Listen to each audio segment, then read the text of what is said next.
दानं नमो सिद्धाणं नमो आयुरीयाणं नमो वज्रायाणं नमो लोये सवसाहुणम्।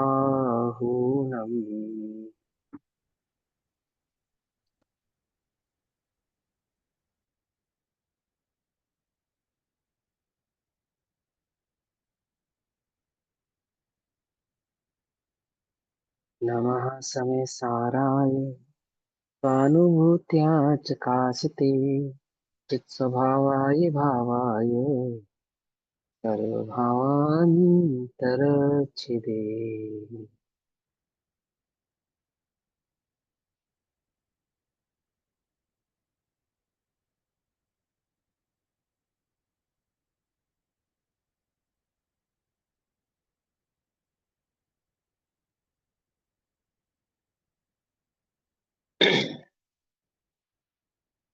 हमारे दोपहर कालीन कक्षा का विषय चल रहा है श्री समय सारजी ग्रंथ। श्री समय सारजी का स्वाध्याय हम सभी आचार्य अमृत चंद्र देव द्वारा रचित आत्मख्याति टीका के माध्यम से कर रहे हैं। आत्मख्याति टीका में परिशिष्ट अधिकार पेज नंबर 611। आत्मा में ज्ञान मात्र की स्यादवाद से सिद्धि करने के पश्चात ज्ञान एकमात्र आत्मा में गुण नहीं है ऐसा बतलाने के लिए अब यहाँ आत्मा की कुछ शक्तियों का वर्णन आचार्य देव कर रहे हैं। उन शक्तियों का वर्णन करते हुए आचार्य देव ने सबसे पहले जीवत्व शक्ति की बात कही। पेज नंबर 610 से ही पढ़ लेते हैं ना। अंतिम अंतिम लाइन, आत्म द्रव्य के कारण भूत जिसका कारण आत्मा है। ठीक, ऐसे चैतन्य मात्र भाव का धारण जिसका लक्षण, लक्षण क्या है उसका? चैतन्य भाव मात्र। जिस शक्ति की हम बात करने वाले हैं अर्थात स्वरूप है ऐसे जीवत्व शक्ति। सबसे पहली आत्मा में जीवत्व शक्ति की बात कही जिसका लक्षण चैतन्य भाव है और उस चैतन्य भाव का आधार वह आत्मा है। समझ गई बात? ये चैतन्य किसका है? ये आत्मा का है। आत्मा नहीं तो चैतन्य भी नहीं। ठीक है ना? चैतन्य के कारण आत्मा नहीं, आत्मा के कारण चैतन्य है, ऐसा समझ में आती है ना बात? द्रव्य का गुण से अविनाभावी संबंध होता है, तदात्म संबंध होता है, द्रव्य गुण अलग अलग नहीं होते हैं। लेकिन गुण किसके आश्रय से रहते हैं? गुण द्रव्य के आश्रय से रहते हैं। इसलिए जब हम गुणों की या शक्तियों की चर्चा करेंगे तो वहाँ उनका जो कारण रहेगा, जितनी भी शक्तियां हम पढ़ने वाले हैं सभी शक्तियों का जो कारण है वो कौन है? वो आत्म द्रव्य है। आत्म द्रव्य के कारण भूत, जिनके होने का कारण वह आत्म द्रव्य है। ठीक है ना? भैया, हाँ आपने बोला मतलब चैतन्य चैतन्य को गुण की श्रेणी में लेंगे हम। आत्मा हाँ, चैतन्य के लक्षण, तो चैतन्य आत्मा और लक्षण। चैतन्य। अच्छा, चैतन्य लक्षण लिया हमने। लक्षण लिया, जीवत्व शक्ति का लक्षण लिया। ठीक है, आ गई समझ में बात? मीनाक्षी दीदी आपको भी कुछ पूछना, पूछो। मुझे पूछना है, गुण और शक्तियों में क्या डिफरेंस है? कोई अंतर नहीं है, एक ही बात है। कहीं कहीं पे अंतर करते भी हैं और कहीं पे कोई अंतर होता भी नहीं। गुण कहना, शक्ति कहना, धर्म कहना एक अर्थवाची होते हैं। ठीक है ना? लोक में शक्ति वो सिद्धि आदि के आधार से कही जाती है, वो शक्ति नहीं। वो शक्ति की बात नहीं है यहाँ, यहाँ स्वभाव की बात चल रही है। यहाँ स्वभाव को शक्ति कहा गया है। ठीक है ना? तो शक्तियों को हम गुण भी कहते हैं, शक्तियों को हम धर्म भी कहते हैं और शक्ति को हम शक्ति भी कहते हैं। तो गुण कहो, धर्म कहो, शक्ति कहो, तीन प्रकार की होती है, नाम की अपेक्षा से नहीं, भाव की अपेक्षा से। नाम की अपेक्षा से तो तीनों एक ही हैं। जिसको हम शक्ति कह रहे हैं उसको हम गुण भी कहें तो आपत्ति नहीं, जिसको हम गुण कह रहे हैं उसको धर्म कहें सो आपत्ति नहीं।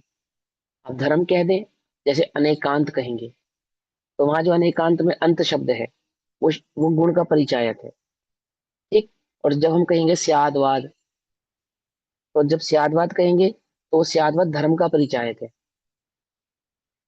समझ नहीं बात? कि जब वस्तु में जो आत्मक जो वस्तु है उस वस्तु का जो परिणमन होगा, अर्थात वो वस्तु जो उपस्थित है वो स्यादवाद भाव से उपस्थित रहेगी। मैंने स्यादवाद उस वस्तु के धर्म को समझाता है, गुणों को नहीं।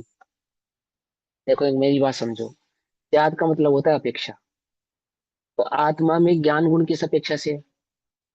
दर्शन गुण किस अपेक्षा से? चारित्र गुण किस अपेक्षा से? ऐसा नहीं, ऐसा नहीं। आत्मा के दर्शन ज्ञान चारित्र सुख वीर्य आदि भाव को बतलाए, वो तो दर्शन सुख चारित्र गुण वीर्य आदि भाव है आत्मा के, और वो भाव का परिणमन किस प्रकार से होता है उसको सियादवत बतलाता है।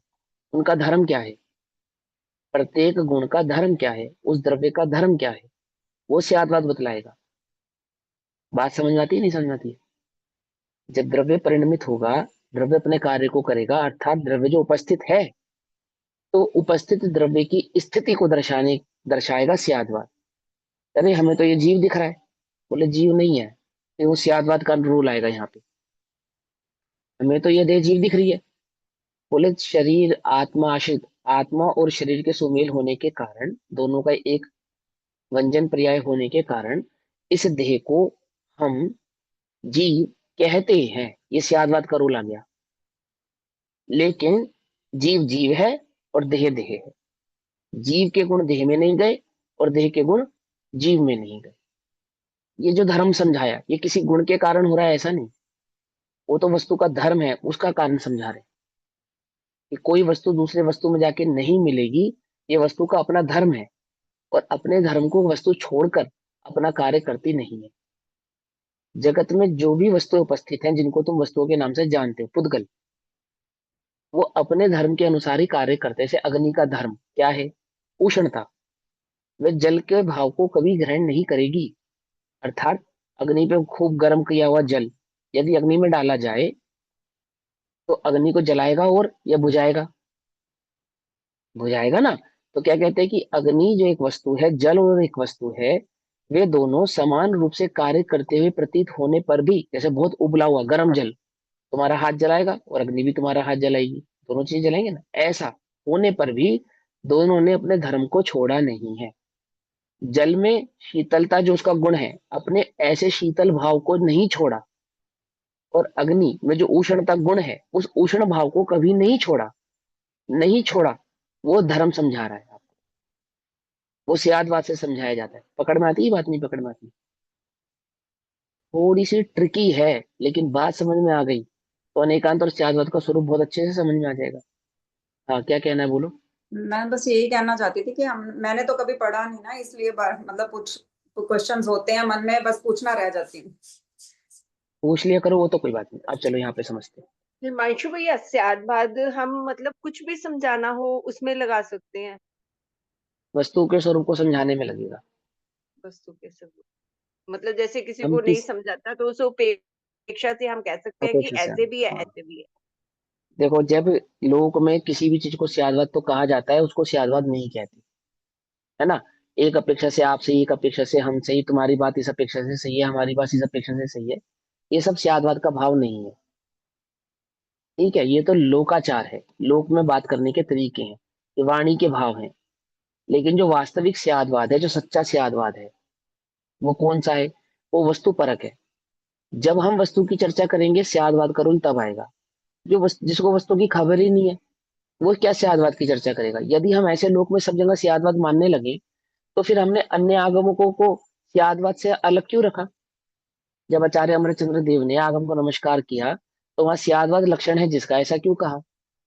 अगर लोक में भी सियादवाद प्रचलित होता और लोक सियादवाद के भाव को समझता, तो जब हम सियादवाद रूपी आगम को नमस्कार कर रहे थे, आचार्य अमरचंद्र देव, इसका मतलब लौकिक जनों की वाणी और उनकी भाषा को भी नमस्कार कर रहे थे।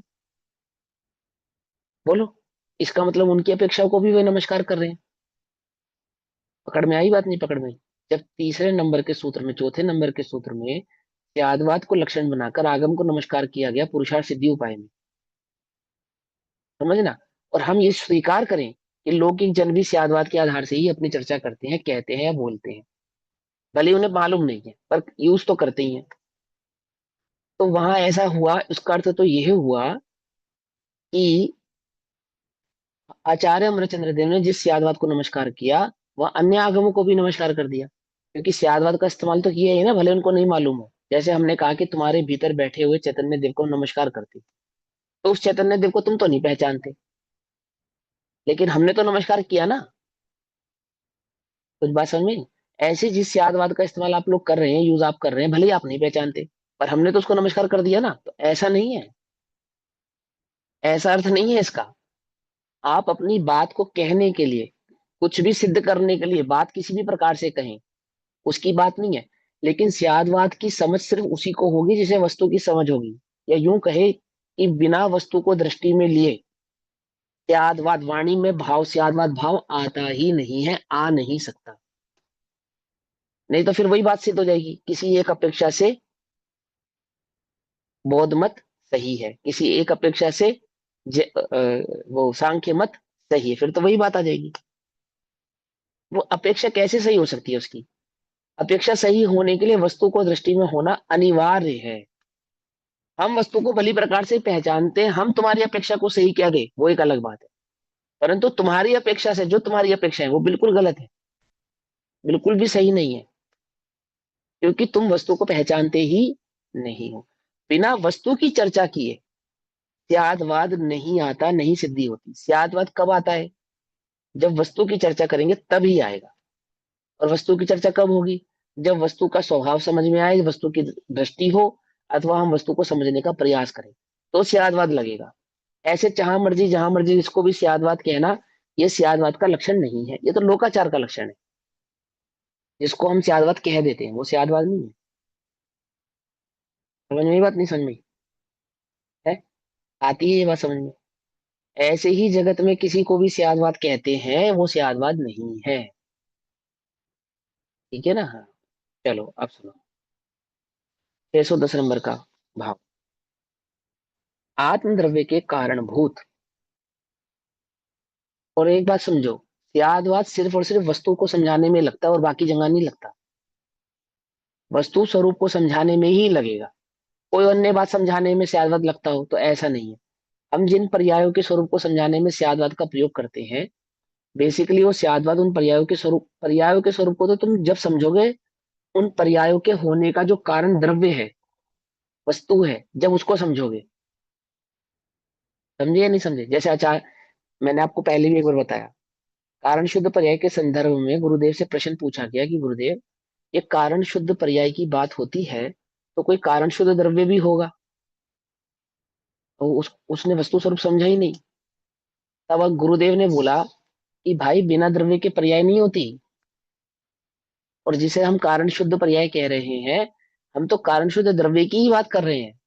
उस उस शुद्ध पर्याय के होने का जो कारण है, उस द्रव्य की बात कर रहे हैं। बिना द्रव्य के थोड़ी पर्याय होती है। अब द्रव्य की जिसे खबर नहीं है और पर्यायों की वो चर्चा कर रहा है, उसको क्या कहा है मालूम? उसको ही तो पज्जई मूड़ा कहा है, पर्याय मूड उसी को तो कहा है।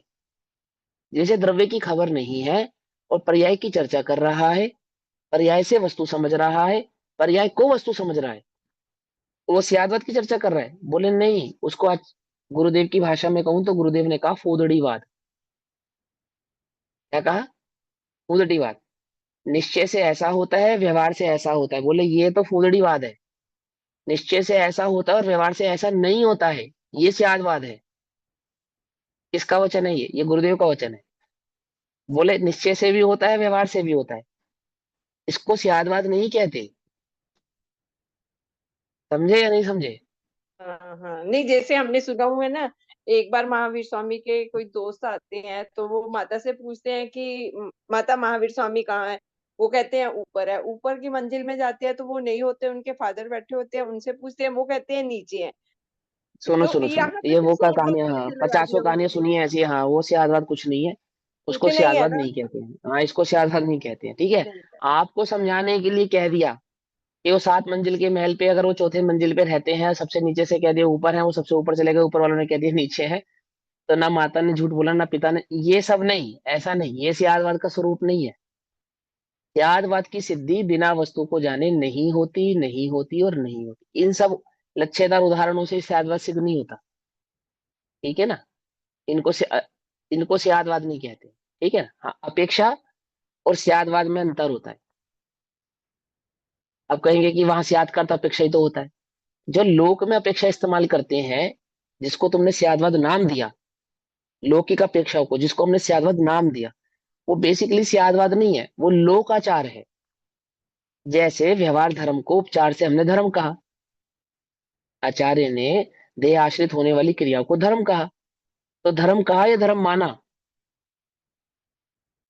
बोलो, कहा है, माना थोड़ी है। ऐसे ही लोकाचार के उस वाक भाव को स्यादवाद कहा या स्यादवाद माना। समझे? आपको समझ में नहीं आ रहा था तो उसको स्यादवाद कह के समझाया। जैसे बिल्ली को शेर कहा, तो बिल्ली को शेर कहा या बिल्ली को शेर माना? हमने तो उसको शेर मान लिया ना, हमने तो उसको स्यादवाद मान लिया ना। हमें तो ये लगा कि ये स्यादवाद की चर्चा हो रही है, स्यादवाद ऐसे ही चलता है। इसको स्यादवाद नहीं कहते हैं। समझे या नहीं समझ में आई बात? समझ में आई चलो है। समझेंगे। आइए, तो बहुत अच्छी बात है। थोड़ा मंथन करोगे और अच्छे से शांति से विचार करोगे तो बहुत अच्छे से समझ में आएगी। और अभी तक सरल तो वो है, जो कुछ भी हाथी वाला एग्जाम्पल था उसमें यही तो मानते थे कि हाथी किसी अपेक्षा से ऐसा है, किसी अपेक्षा से ऐसा है। तो अब ये जब नहीं। पढ़ा जो तब समझ में आया। हाँ, पूरे वस्तु को जानने वाले की अपेक्षा से, तो हम उसको पाँव की अपेक्षा से खंबा कहें तो कहें।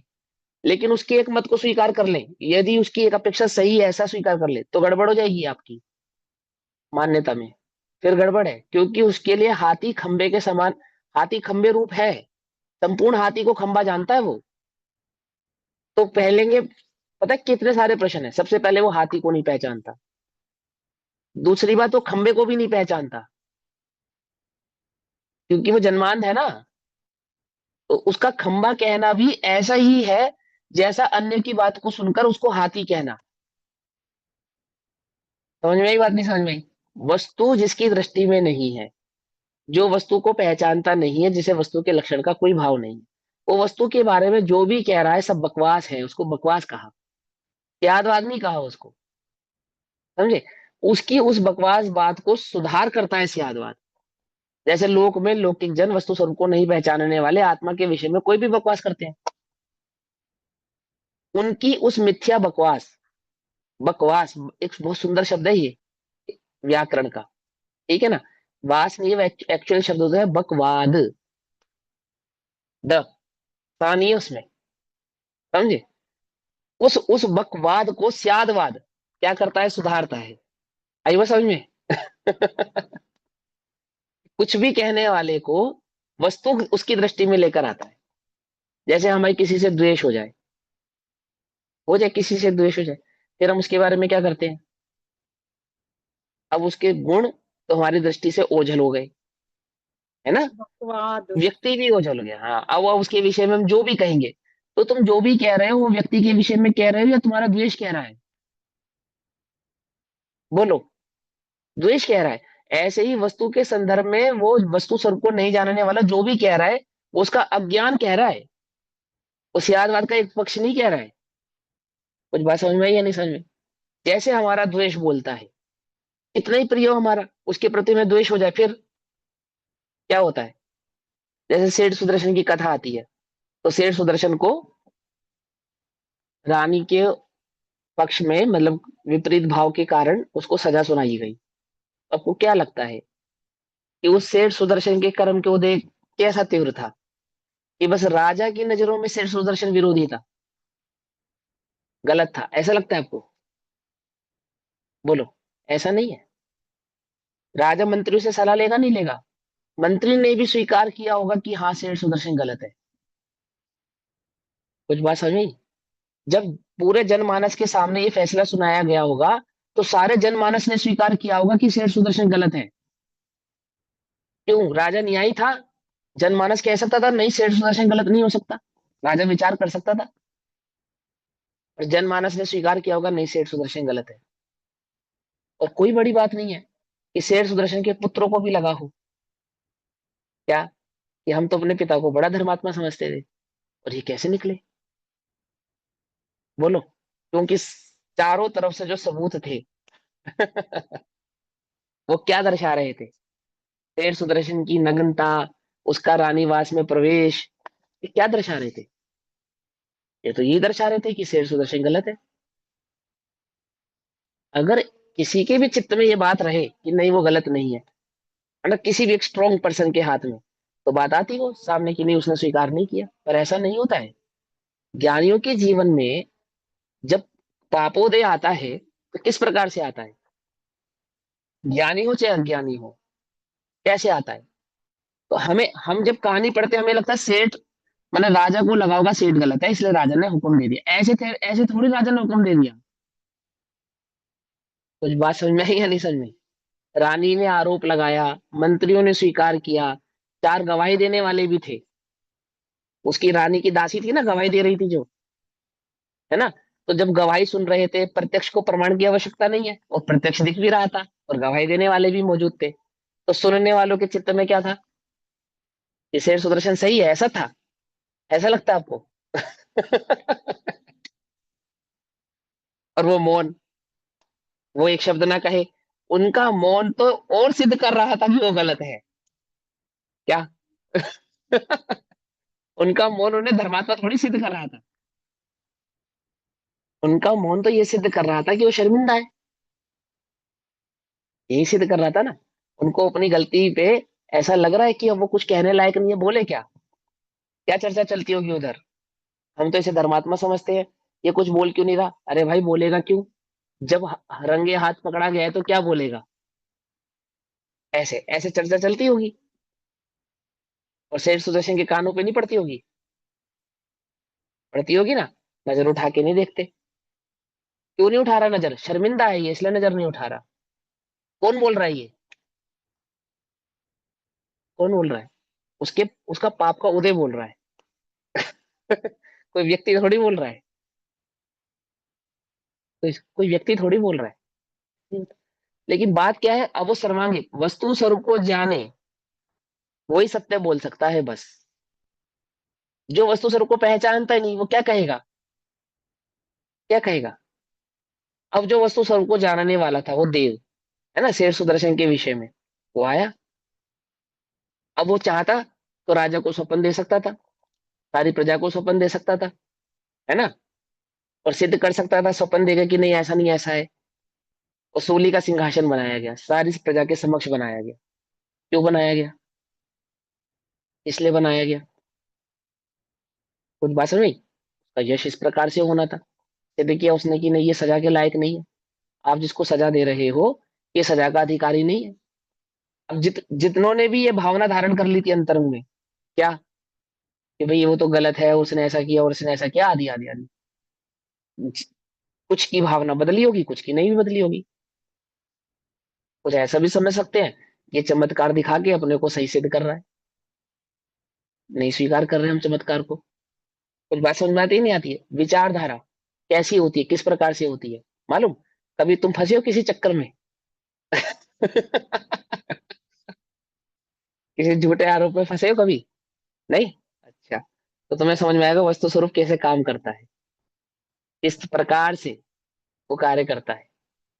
इसलिए आचार्य कहते हैं मित्र दुश्मन हो जाते हैं, दुश्मन मित्र हो जाते हैं, कर्म के उदय की ऐसी ही विचित्रता है,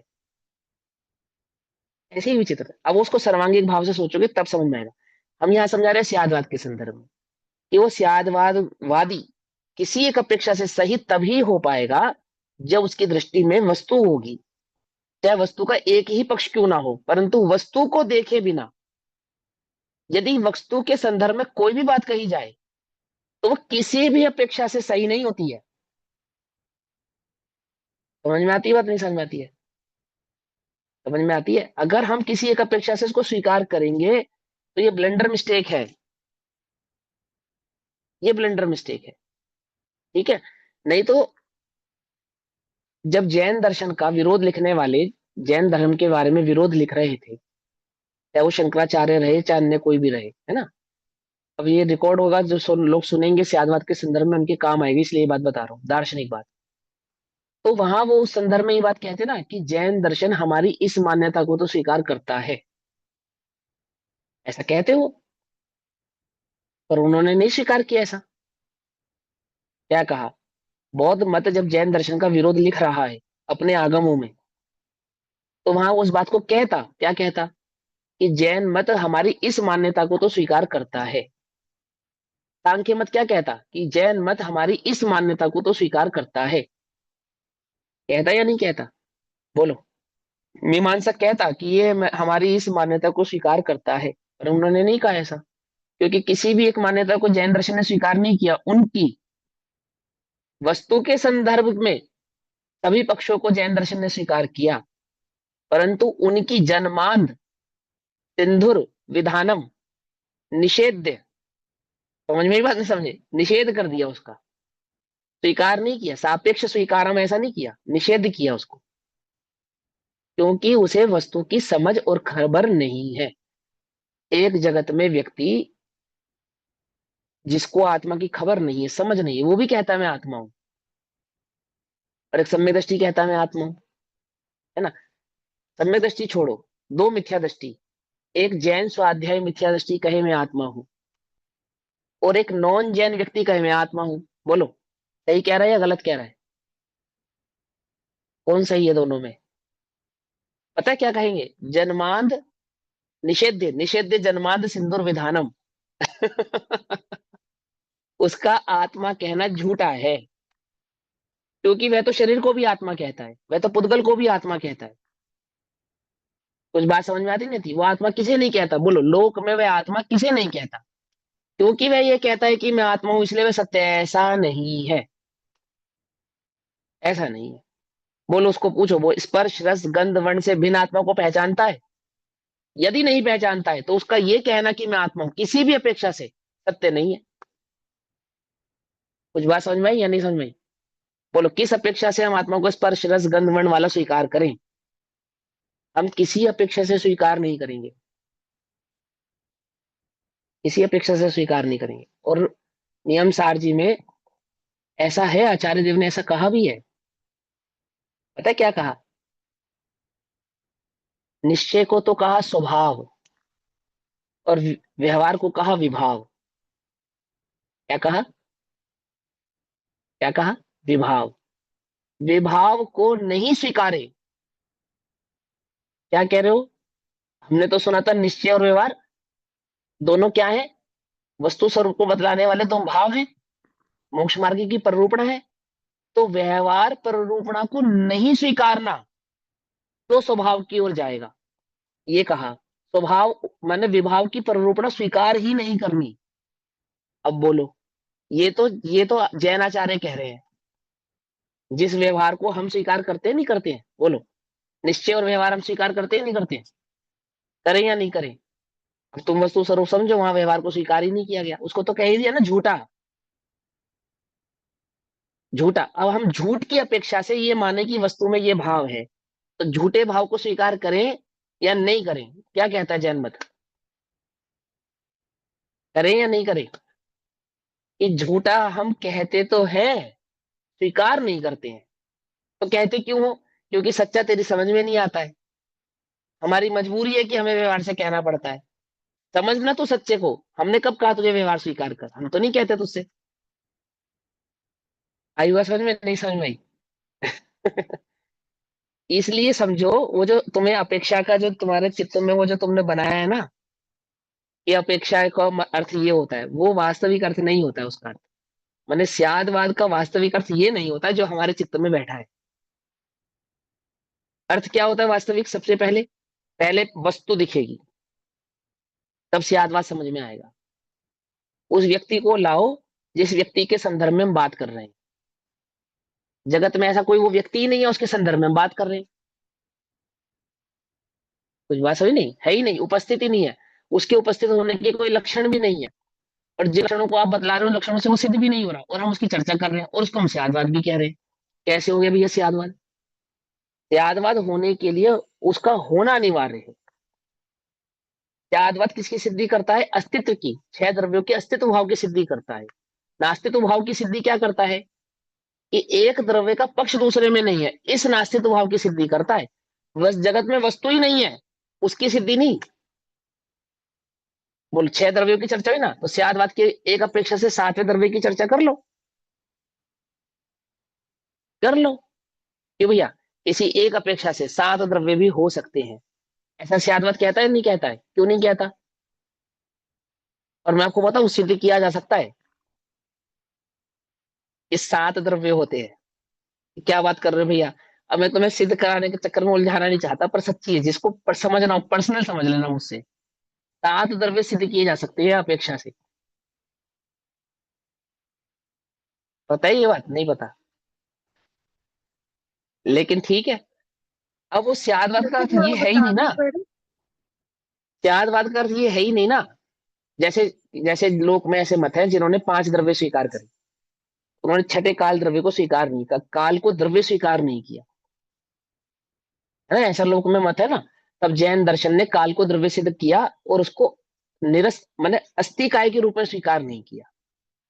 काल को काय स्वीकार नहीं किया परंतु द्रव्य स्वीकार किया, और वहां उसकी अपेक्षा को स्पष्ट किया ना।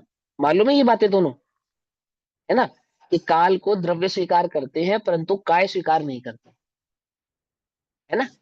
अगर ये बात तुम्हें समझ में आएगी तो मैं तुम्हें 7 द्रव्य कैसे होते हैं सिद्ध करके बतलाऊंगा कि हाँ, सात ये द्रव्य पॉइंट तो कैसे होते हैं। क्लियर है। हाँ, क्या क्लियर है बताओ, अस्थि का इसलिए सिद्ध नहीं समझाओ। कर रहे क्योंकि बहु प्रदेशी नहीं है, और सभी जो अच्छा, वो है, हाँ बोलो बोलो, एक प्रदेश को काय स्वीकार नहीं करेंगे हम। क्योंकि जो काल द्रव्य है ना, मतलब पहले ये बताओ प्रत्येक एक काय आकाश को, के पहले ये बताओ कि आकाश के एक द्रव्य प्रत्येक को, उसके रत्नों की भांति जड़ित है। हाँ ठीक है, तो एक कोई अपेक्षा एक प्रदेश बाध्य को हम काय स्वीकार नहीं करेंगे, नहीं या सिर्फ करेंगे। काल को इसलिए काय स्वीकार नहीं किया क्योंकि वो एक प्रदेशी है। एक बात समझो, पानी की एक बूंद और एक और बूंद दोनों मिली तो क्या बना, क्या? पानी की एक बूंद एक बूंद और एक पानी बना, दूसरी बूंद, पानी ही दोनों बन मिलाया क्या, तो 3 बूंद पानी मिलाई तो क्या बना, पानी 4 बूंद मिलाई तो क्या बना, 5 बूंद पानी मिलाई तो क्या बना। अब पानी एक बूंद बना। निकाली तो क्या है वो। पानी अब एक वाटर। प्रदेश में 2 प्रदेश हो तो काय, और एक प्रदेश हो तो काय नहीं, क्या एक प्रदेश से एक प्रदेश को अलग किया तो वो तो काया नहीं है, लेकिन वो दूसरे प्रदेश में मिल गया तो काय। ये यही इसका अर्थ है, इसलिए वो काय नहीं है, इसलिए स्वीकार करते हैं। बहुत उसको तरीके से समझना पड़ेगा, मैं उलझाना नहीं चाहता, बस इतनी सी बात है, ठीक है ना। अब इससे इतना समझ लो, सिंपल सिंपल बात समझ लो, बहुत सीधी सीधी साधारण बात समझ लो, जो जैसी धारा चली आ रही है, जो आपके ज्ञान का विषय बन सके। इस यादवाद इसको कहना कि वस्तु को देखे बिना स्यादवाद की सिद्धि नहीं होगी, बस इतनी सी बात, ठीक। अब यहाँ पे जिस भाव की चल रही है वो गुणात्मक भाव की बात चल रही है कि वह द्रव्य कैसा है, कि क्या मात्र ज्ञान गुण वाला है कि नहीं। वे एक ज्ञान गुण वाला नहीं है, वो कैसा है, वो अनंत गुणों वाला है, और उस अनंत गुणों की सिद्धि हम यहाँ पे करेंगे, अनंत की अपेक्षा से नहीं, कुछ की अपेक्षा से। तो सबसे पहले उन्होंने बोला कि वो आत्म द्रव्य के कारणभूत, वो जीवत्व शक्ति है, चैतन्य जिसका लक्षण है। एक जीव है चैतन्य शक्ति के कारण, जो जीवे, जो अपने चैतन्य प्राणों से जीवे, सो जीव। अगला, आत्म द्रव्य के कारणभूत ऐसे चैतन्य मात्र भाव रूपी भाव प्राण धारण करना जिसका लक्षण है, अर्थात जो जीता है अपने भाव प्राणों के आधार से, जिसने कौन से प्राण धारण किए हैं, अपने भाव प्राण, उन भाव प्राणों का नाम वहां पे चैतन्य है। उस चैतन्य को यहाँ पे जीवत शक्ति की अपेक्षा से समझाया जा रहा है ना। लक्षण है ऐसी जीवत नामक शक्ति ज्ञान मात्र भाव में, वह जीवत शक्ति चैतन्य भाव कहाँ जानने में आता है, ज्ञान मात्र भाव में, वो जो सतत वर्तता हुआ ज्ञान भाव है ना, इस एक ज्ञान भाव की सिद्धि में जीव है, चैतन्य भाव वाला है, ऐसा उछलता यानी कि ऐसा विद्यमान है, आत्मा में उछलती है अर्थात वह विद्यमान है ऐसा, ठीक। समझ में आ गई बात, नहीं समझ में आ गई, सिंपल सी बात, जानने में आ रही है, उछलती हुई है यानी कि वो विद्यमान है। अब अनंत शक्तियों के उछलत भाव को समझाएंगे। अगली बात, दूसरी शक्ति, अजड़त्व रूप चिति शक्ति। चिति अर्थात अजड़त्व अर्थात चेतनत्व जिसका स्वरूप है। अब वो जिसका हमने चैतन्य लक्षण कहा था ना, जीवत्व शक्ति का लक्षण चैतन्य कहा था, अब उस चैतन्य को समझा रहे हैं चिति शक्ति के रूप में, समझे। तो बेसिकली किसको समझा रहे हैं, एक ज्ञान भाव को ही समझा रहे हैं। हाँ, बेसिकली उसी को समझा रहे हैं, उसी ज्ञान भाव के धारण, उसी ज्ञान भाव में लिखा था ना, नामक शक्ति ज्ञान मात्र भाव में, एक ज्ञान मात्र भाव में उछलती हुई यानी कि विद्यमान है, वो जीवत्व शक्ति। क्या लक्षण था उसका, चैतन्य उसका लक्षण था। अब उस चैतन्य लक्षण के, जो चैतन्य भाव है उस चैतन्य को समझाते हैं कि अजड़त्व भाव होना, चैतन्य माने जो जड़ रूप नहीं है। चैतन्य का अर्थ क्या कहा, जो जड़ नहीं है, नास्तित्व भाव से समझा रहे हैं। तो क्या है, क्या है, तो समझाएंगे ज्ञान और दर्शन भाव है, ऐसा समझाएंगे। क्या नहीं है, जो जड़ नहीं है, जड़त्व नहीं है, अर्थात जिसमें ये भाव रहेगा वो कभी जड़ नहीं हो सकता। ये समझाना चाहते हैं कि 6 द्रव्यों में हम उस द्रव्य की बात कर रहे हैं जो जड़ नहीं है, चैतन्य भाव वाला है। ठीक है ना। तो अजड़त्व रूप चिति शक्ति, अजड़त्व अर्थात चेतनत्व जिसका स्वरूप है, ऐसी चिति शक्ति जिसका स्वरूप कैसा, चैतन्य जिसका स्वरूप है। अब वो चैतन्य के लक्षण समझाएंगे।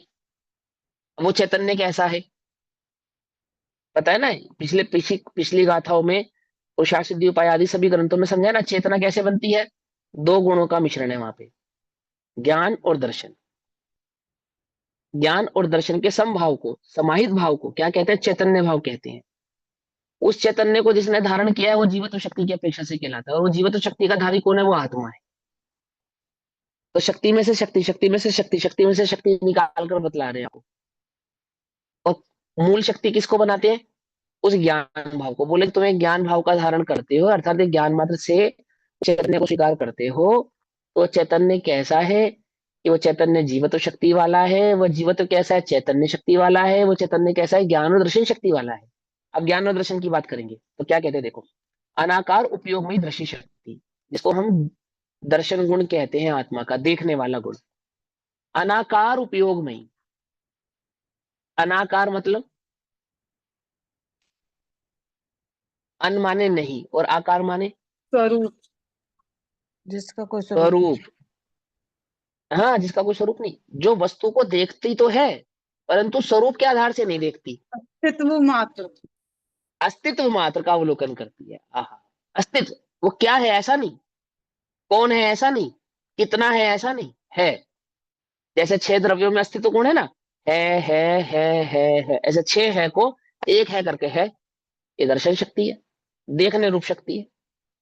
ज्ञान और दर्शन 2 भिन्न गुण नहीं है, सॉरी, ज्ञान और दर्शन दोनों अलग अलग काम करते हुए ऐसा नहीं है, गुण तो दोनों भिन्न है ना। लेकिन दर्शन, दर्शन का जो विषय है, जैसे ही दर्शन का विषय स्वरूप आकार में यानी स्वरूप को जानने की लिए उत्सुक होता है तो ज्ञान में कन्वर्ट हो जाता है। इतना सूक्ष्म भाव है ये, सिंपल सी बात। अनाकार उपयोगमयी, जिसका उपयोग कैसा है, उपयोग माने, उपयोगमयी कहने का मतलब कि आत्मा के उपयोग को हम लक्षण कहते हैं। और 2 उपयोगों से हम यहाँ पे 2 गुणों की चर्चा करेंगे, एक दर्शन उपयोग और एक ज्ञान उपयोग। उपयोग कहा उसको, उपयोग क्यों कहा, कि वो बहिर्मुखी और अंतर्मुखी होना इन 2 के आधार से ही होता है। अर्थात जो चैतन्य से बाहर ले जाने का कारण भी है और चैतन्य के भीतर ले जाने का कारण भी। उपयोग, उप माने जोड़े, एक को दूसरे से जोड़े, योग जोड़े, उपयोग पकड़ में, जो जोड़ने का काम करती है। तो आत्मा के असंख्यात गुणों में 2 गुण ऐसे हैं जो आत्मा को जोड़ने का काम करते हैं, किससे, स्व से भी और पर से भी। कौन कौन से वो 2 गुण है, ज्ञान और दर्शन, वो 2 गुण है। इसलिए ज्ञान और दर्शन को क्या कहते हैं, उपयोग कहते हैं। समझ में आई बात, नहीं समझ में आई, पकड़ में आई बात। आत्मा उपयोग के कारण स्व से भी जुड़ता है और पर से भी जुड़ता है, समझे। कैसे जुड़ता है, क्या अनंत गुण पर से जुड़ते हैं, बोले नहीं, सिर्फ 2 ही गुण ऐसे हैं जो इस आत्म तत्व को पर से जोड़ने का कार्य भी करते हैं और स्व से जोड़ने का भी कार्य करते हैं। जोड़ रूप है वो। कौन कौन से 2 गुण है वो, ज्ञान और दर्शन ही वो 2 गुण ऐसे हैं। ज्ञान और दर्शन ही वो 2 गुण ऐसे जिससे आत्मा को पहचाना जाता है। ज्ञान और दर्शन ही वो ऐसे गुण है जो आत्मा में आत्मा को स्थित कर सकते हैं। और ज्ञान और दर्शन ही ऐसे वे गुण हैं जो आत्मा को पराश्रित करते हैं, अर्थात उसको पर से जोड़ते हैं। आ गई बात समझ में, मुश्किल तो नहीं है। इसलिए जब हम ज्ञान की बात करेंगे और दर्शन की बात करेंगे तो उसके साथ उपयोग शब्द का इस्तेमाल करेंगे। अन्य गुणों के साथ उपयोग नहीं कहा, चैतन्य को उपयोग नहीं कहा। और अन्य आने वाले जो शक्तियां या गुणों के नाम आएंगे उनके साथ भी उपयोग शब्द का इस्तेमाल नहीं करेंगे। जैसे चारित्र उपयोग ऐसा नहीं कहेंगे, सुख उपयोग ऐसा नहीं कहेंगे, श्रद्धा उपयोग ऐसा नहीं कहेंगे। क्या कहेंगे, ज्ञान और दर्शन उपयोग ऐसा कहें। पकड़ में ही बात है ना। तो देखो क्या कहते हैं, अनाकार उपयोगमयी दृश्य शक्ति, उपयोगमयी रूप है जिसका स्वभाव भाव उपयोग वाला है। ऐसा वो दर्शन गुण कैसा है कि वो अनाकार है, अर्थात वह किसी के आकार के आधार से वस्तु को स्वीकार न करके मात्र सत्ता भाव को स्वीकार करता है। यानी जानता या देखता है, ऐसा कह सकते हो। जिसमें गे रूप आकार अर्थात विशेष नहीं है। यहाँ पे आकार का अर्थ क्या कहा? विशेष नहीं है।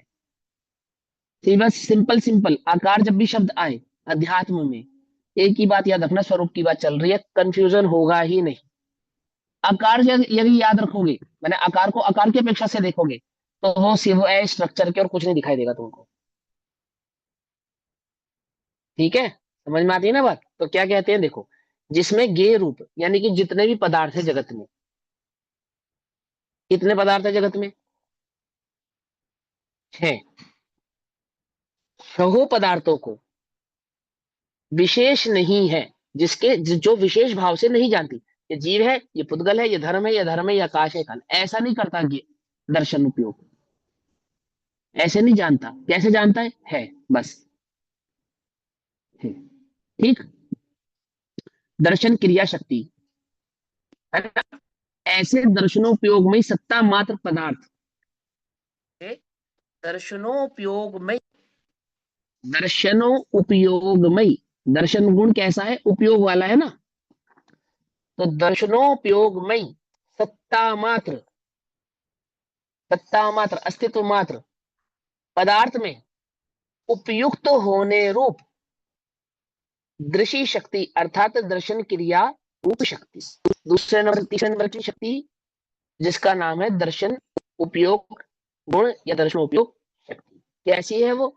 जो अवलोकन मात्र सत्ता मात्र वस्तु को जानने का या यूं कहे देखने का कार्य करती है। आगे अब दूसरी चौथे नंबर की शक्ति का नाम है साकार उपयोग में ज्ञान शक्ति। ये भी उपयोग में ही है। अभी हमने इससे पहले 2 शक्तियां पढ़ी थी, 3 शक्तियां, ये तो तीसरे नंबर की थी ना, इससे पहले 2 पढ़ी थी, जीवत्व पढ़ी और चेतनत्व पढ़ी। तो वहां तो आपने उपयोग नहीं लगाया है ना, हाँ, तो आपने उपयोग शब्द नहीं लगाया, लेकिन जब आप ज्ञान और दर्शन की बात कर रहे हैं तो यहाँ पर उपयोग लगा रहे हैं। और जब आप अन्य शक्तियों की बात करेंगे वहां पे भी उपयोग नहीं लगाएंगे। पकड़ में आती है नहीं बात? पकड़ में आती है।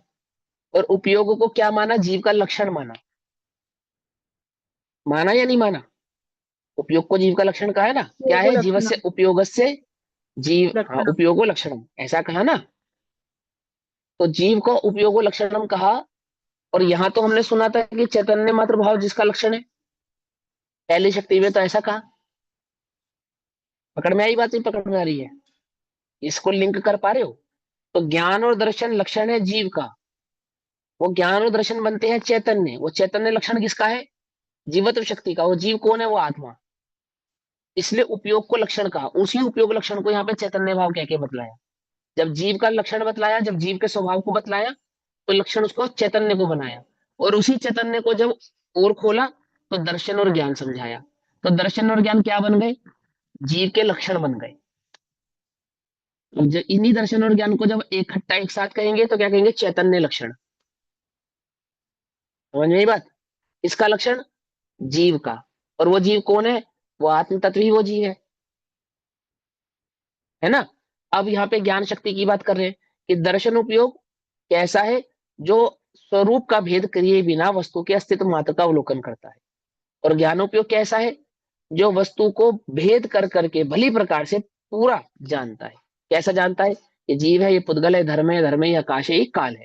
ये जीव अनंत गुणात्मक है, असंख्यात प्रदेशी है। अनंत गुणों में ये ज्ञान गुण है, दर्शन गुण है, सुख गुण है, ये वीर गुण है, आदि आदि। ये सब किसका काम है? ये ज्ञान शक्ति का काम है। साकार उपयोग में ज्ञान शक्ति। जो गे माने पदार्थ, जगत में 6 पदार्थ है, 6 पदार्थों के विशेष रूप अर्थात उसका जैसा भी भाव स्वभाव और स्वरूप है। विशेष रूप यानी द्रव्य गुण पर्याय तीनों को, और द्रव्य गुण पर्याय के तीनों के भली प्रकार के स्वरूप को आकारों में उपयुक्त होती है। आकारों में मतलब पर्याय का आकार, गुण का आकार, द्रव्य का आकार। आकारों में धर्म द्रव्य का क्या आकार करेगी? हाँ, ये बार बार ध्यान रखो। बस उसके स्वरूप को उपयुक्त होती है अर्थात जानने का कार्य करती है।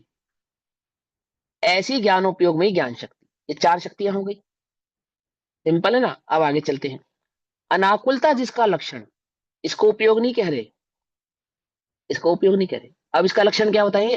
अनाकुलता, जिसको तुम सुख के नाम से जानते हो बार बार बार बार। सुख का वेदन होता है ना, आत्मानुभूति के काल में सुख का वेदन होता है और एकदम रोमांच हो जाता है और ऐसा ऐसा।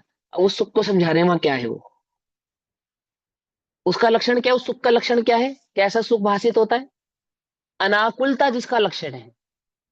अभी जो तुम्हें भाव हो रहा है वो कषाय भाव है, आकुलता भाव है।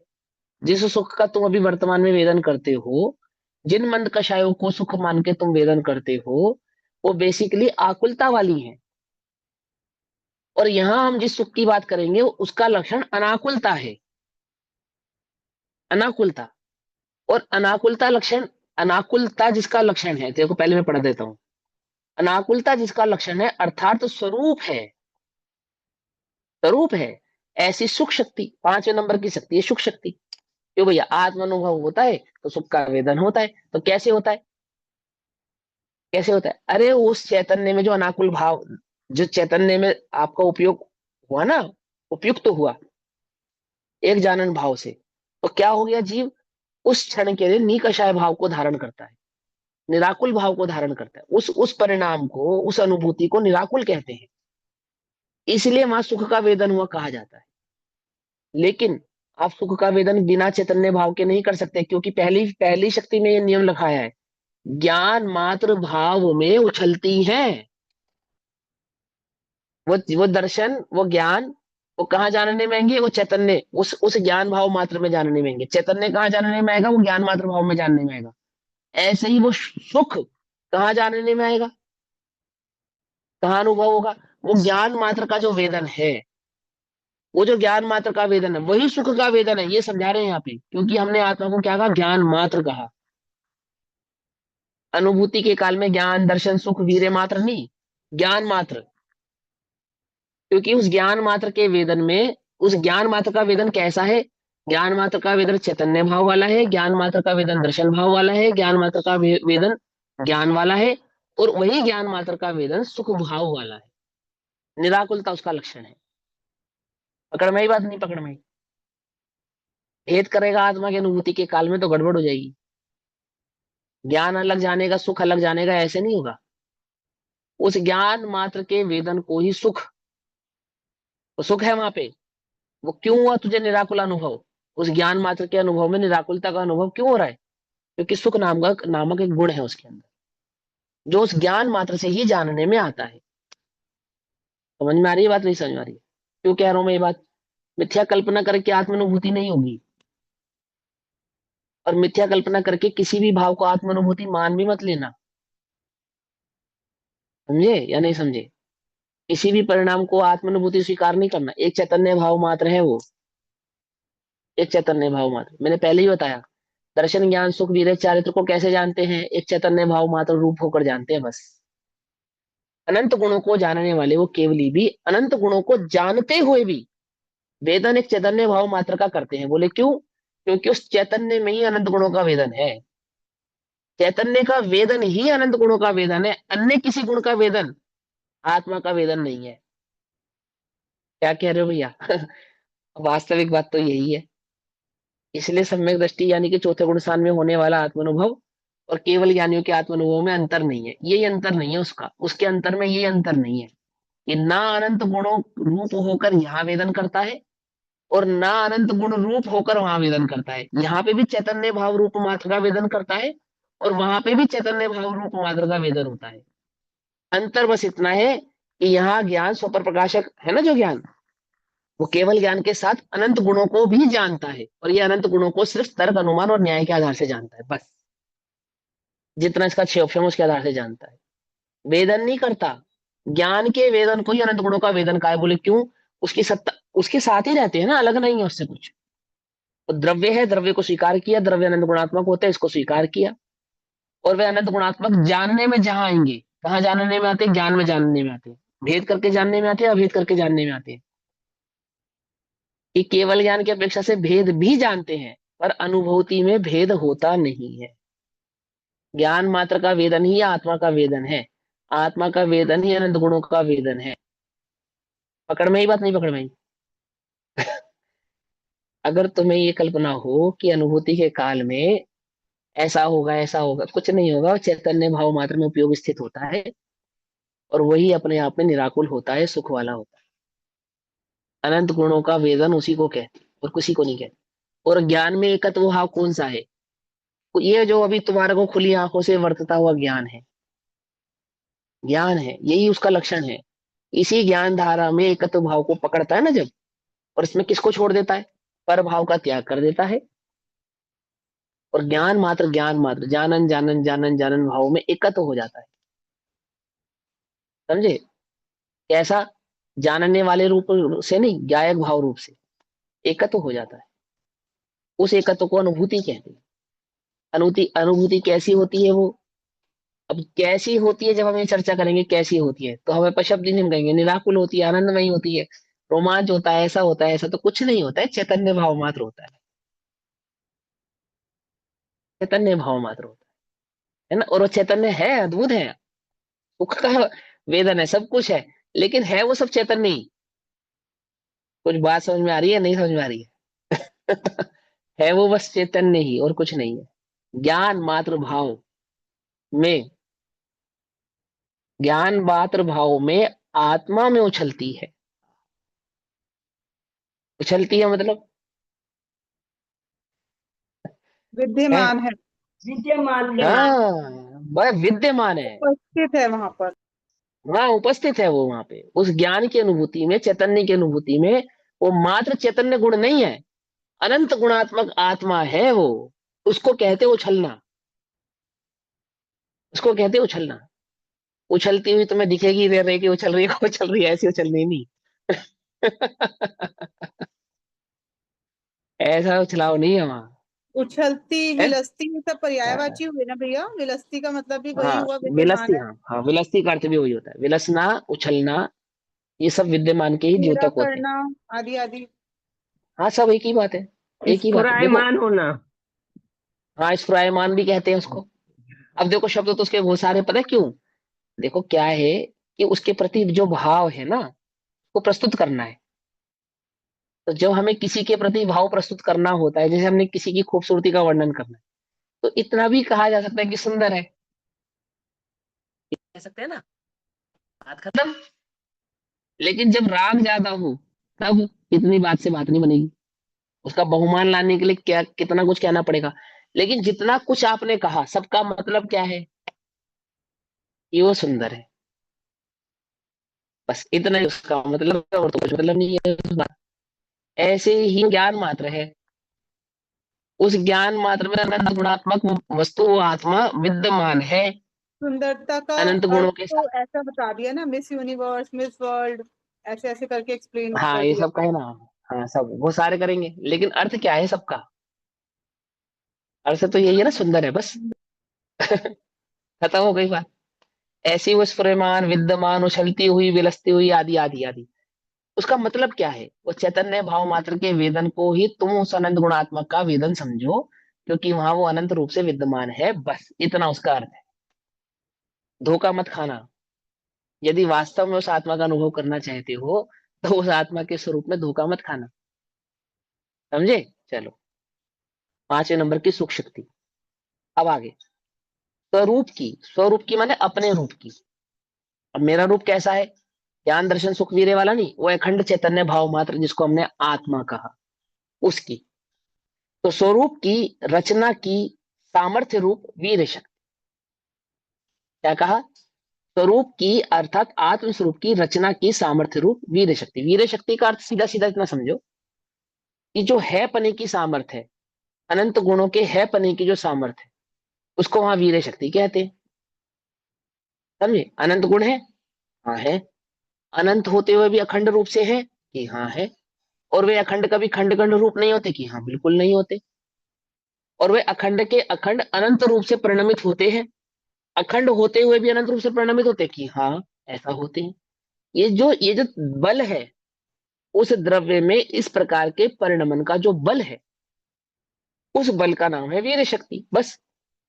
ज्ञान जानता है? बोले हाँ जानता है। तो वो जो ज्ञान को जानने का बल है, दर्शन दर्शन देखता है? बोले हाँ देखता है। तो उस दर्शन गुण को देखने का जो बल है, समझे? चारित्र स्थिरता, बोलो स्थिरता का जो बल है। बोलो, टांगे हैं तुम्हारे पास? कि हाँ है। टांगों में बल है या नहीं है? कुछ बात समझ में आई या नहीं? टांगे हैं ना? ये टांगे हैं, अब टांगों में बल है या नहीं है, बोलो, महसूस करते हो इस बात का, नहीं करते? करते हो ना? ऐसे ही ज्ञान है, बोले हाँ है। देखता है कि हाँ, जानता है कि हाँ जानता है। वो जो जानने का बल टांगे चलती हैं, चलने का जो बल है बच्चे की टांगों में कितना बल है, जवान की टांगों में कितना बल है, और बुजुर्ग की टांगों में कितना बल है? टांगे तो तीनों के पास है, चलते तो तीनों ही है, लेकिन उनके चलने का जो बल है, ऐसे ही अनंत गुणों का जो बल है, उस बल को समझाने के लिए वहां वीरत्व शक्ति की बात कही। कोई वीर शक्ति के कारण सभी द्रव्यों गुणों में बल है, ऐसा नहीं, ऐसा नहीं। एक शक्ति में दूसरी शक्ति का भाव तो है, एक शक्ति दूसरे शक्ति के कारण परिणमित होती है, ऐसा नहीं कि वीर्य गुण नहीं होता तो ज्ञान में बल नहीं होता, ऐसा नहीं। लेकिन ज्ञान के बल को जो दर्शा रही है, ज्ञान के बल की जो परिचायक है, वो वीर्य शक्ति है। बात समझ में आती है, नहीं समझ में आती है? समझ में आती है? वो वीर्य शक्ति नहीं होती तो ज्ञान में बल नहीं होता। पहली बात तो एक भी शक्ति नहीं होती तो द्रव्य ही नहीं होता, पहले तो तुम ये समझ लो। भैया और दूसरी बात कि हम उस गुणों की, जिन भी गुणों के सामर्थ्य को समझा रहे हैं, उसको वीर शक्ति के आधार से समझा रहे। तो वीर नाम की एक शक्ति है, बिल्कुल है, और वो अखंड आत्मा में कैसी है? व्यापक रूप से व्याप्त है। तो वो वीर शक्ति का भाव ज्ञान में भी है, दर्शन में भी है, सुख में भी है, वीर्य में भी, चारित्र में भी। जैसे ज्ञान सभी में है, सर्वांग है, ऐसे वीर्य भी कैसा हुआ? सर्वांग हो गया, सर्वांग हो गया। वो वीर्य क्या था दर्शा रहा है वहां पे? इस समस्त गुणों के बल को दर्शा रहा है, उसका परिचायक है वो वीर्य भाव वहां। समझ में आई बात, नहीं समझ में आई? समझ में आती है? हाँ हाँ, पूछो, आप पूछो, क्या प्रश्न कर रहे हो? भैया जैसे ये वीर्य शक्ति है, तो ये सम्यक और मिथ्यात्व की अपेक्षा से एक बार समझाना, मिथ्यात्व की अपेक्षा में हम वीर्य शक्ति कैसे लगाएंगे? कुछ नहीं नहीं लगानी, लगेगा। ये बिल्कुल गड़बड़ है, बिल्कुल गड़बड़ है। ज्ञान और दर्शन का उपयोग ही लगेगा मैं सम्यक और मिथ्यात्व में। बस आप इतना समझ लो कि मिथ्यात दृष्टि जो मिथ्यात रूप परिणमित हो रहा है, उसके मिथ्यात को बल को वहां तुम वीर्य कहो तो कहो, बेसिकली वो वीर्य नहीं है।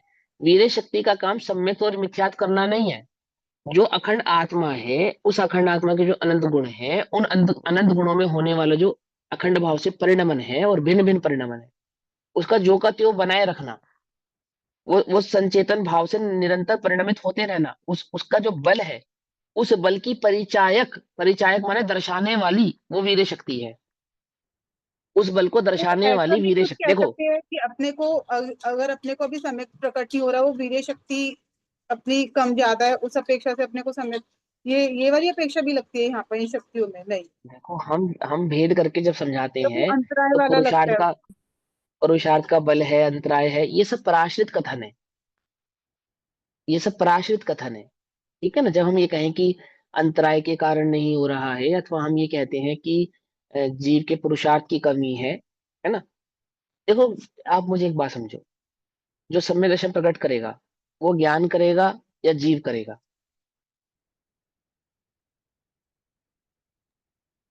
ज्ञान ज्ञान करेगा, यही नहीं जीव समझे में तुम। होगा। जीव जीव करेगा। करेगा, लेकिन ज्ञान से समझाएंगे,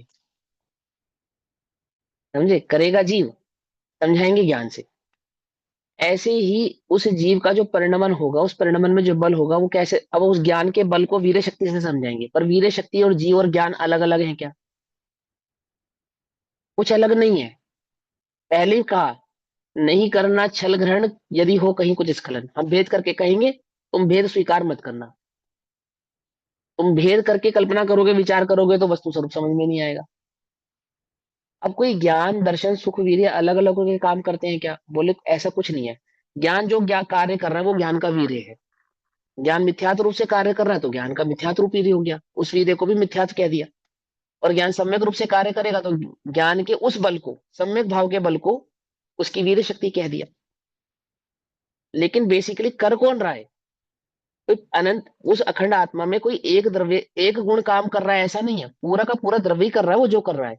उसको उपयोग शक्ति से तो समझाया जाता है, उसको तो पर्याय से समझाया जाता है, समझाया जाता है कि तू अपने को अखंड स्वरूप भगवान आत्मा की ओर देख। क्या देखूं मैं अपनी ओर? कि मैं ज्ञान स्वभाव वाला हूं, ऐसा देख। अब ज्ञान स्वभाव तो पर्याय है, और ज्ञायक तो एक गुण है। आत्मा कहाँ है? वो उससे कुछ अलग नहीं है। ज्ञान लक्षण से लक्ष्य कुछ अलग नहीं है, कुछ भिन्न नहीं है। तो उसके होने वाले परिणमन को हम शक्तियों के आधार से समझाते हैं। वीर्य शक्ति की बल, उसके बल को वीर्य से समझा देते हैं। लेकिन वीर्य के कारण कोई ऐसा कार्य होता है, ऐसा नहीं। उपयोग दो है ना, ज्ञान और दर्शन, बस उस ज्ञान और दर्शन के उपयोग बल को ही वहां पे वीर्य गुण की अपेक्षा से समझावे तो समझावे, परंतु वहां वीर्य कुछ ऐसा करता हो वो कुछ नहीं कर रहा। अनंत के अनंत गुण कुछ नहीं करेंगे, दर्शन भी कुछ नहीं करेगा, जो कुछ करेगा ज्ञान करेगा, जो कुछ करेगा ज्ञान करेगा। इसलिए आत्मा क्या है? ज्ञान मात्र है, ज्ञान मात्र है, इसलिए है। समझे? नहीं समझे?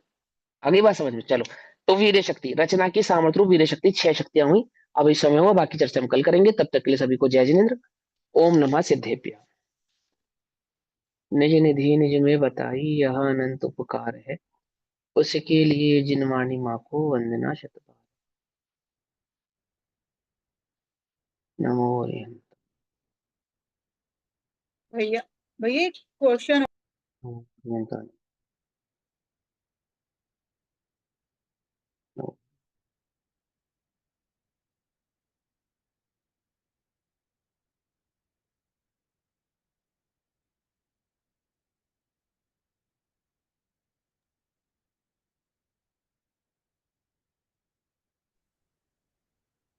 हाँ दीदी, क्या क्वेश्चन है? पूछो। भैया कुछ ऐसा याद आ रहा है जैसे प्रवचन में एक ये वाला सेंटेंस सुना हुआ है, करणानी योग की अपेक्षा से, कि जो भी ये इंद्र होते हैं 16 स्वर्ग में, जो 12 इंद्र होते हैं वो लेफ्ट साइड के या राइट साइड के किसी एक साइड के जो स्वर्ग के इंद्र होते हैं वो सारे सम्यक दृष्टि होते हैं और एक भव अवतारी होते हैं। ऐसा कुछ ये स्टेटमेंट ठीक है या नहीं? हो सकता है दीदी, हो सकता है मेरे पढ़ने में नहीं आया, और मतलब मेरे सुनने में ऐसी बात नहीं है। हो सकती है कर्णन योग के संदर्भ में अपना हाथ तंग है। सरोज आंटी से पूछो, वो बताएंगी, उनको पता होगा। है आंटी सरोज जी? आंटी है। या फिर से बोलना शालिनी। आंटी कैसे जो ये फिर से 16 बोलो। स्वर्ग होते हैं अपने, हाँ 16 स्वर्गों में एक साइड के जो जैसे 5वें स्वर्ग के देव तो एक भव अवतारी है ना, हाँ लोकांतिक देव। और जो 5 लोकांतिक देव, हाँ जो ठीक एक है। साइड के देव होते हैं लेफ्ट या राइट में से किसी एक साइड के जो देव, जो एक साइड की लाइन के देव होते हैं वो सारे एक भव अवतारी होते हैं। दूसरे वाली साइड के जो देव होते हैं वो मिथ्या दृष्टि भी हो सकते हैं। ऐसे साइड साइड से समझ में नहीं आ रहा कैसे, क्या बोल रही है बेटा? मतलब स्वर्ग होते हैं आंटी, 1 2 3 4 ऐसे होते हैं ना, 5 अच्छा 6 7। हाँ समझ गया, जो ऐसा एक नहीं कुछ। साइड के देव है देखो, 2nd 4 6 8 10 12, ऐसे जो एक साइड के देव है। नहीं अब वो नहीं, ये लेफ्ट या 16 राइट। स्वर्ग जो होते हैं ना, बात सुन, इसमें केवल हाँ 5वें स्वर्ग के देव ही एक भव अवतारी होते हैं, बाकी की हाँ कोई गारंटी नहीं, बिल्कुल भी नहीं। और जो सर्वार्थ सिद्धि के देव होते हैं वो 100% एक भव अवतारी होते नहीं, ऐसा कुछ नहीं है कि वन साइड के, मतलब एक हैं। नहीं साइड के नहीं जो देव होते नहीं हैं। नहीं नहीं, ऐसा कुछ नहीं, ऐसा कुछ नहीं। मेरे को ऐसा लग रहा है, मेरे बिल्कुल 100% मैं श्योर हूँ, क्योंकि ये वाली जो चर्चा है ना कहाँ से गीता पढ़ा? की, गीता कहाँ की पढ़ा? अभी हाँ, लेफ्ट प्रमाण चल दो रही और है। क्या। हाँ जहाँ पढ़ाओ बताओ, मैं भी पढ़ूंगी। नहीं एक्चुअली पढ़ोगे? हाँ, ये और क्या। पढ़ा तो नहीं, मैंने तो प्रवचन में सुना है, प्रवचन में, और वो भी संजीव तो जी गोदा जी प्रवचन के भेजो। हमने 3। हाँ भैया वो सुन प्रवचन भाई, का वो भेजो। मैंने नहीं सुना भैया से, ना मैंने पढ़ा। प्रवचन तो मैं जब सुनने में दोबारा आएगा तभी भेज सकती हूँ, क्योंकि वो तो मैंने 4 साल पहले 5 साल पहले सुना था। लेकिन कोई कोई बातें होती है ना दिमाग में रहती है, स्टे हाँ करती है।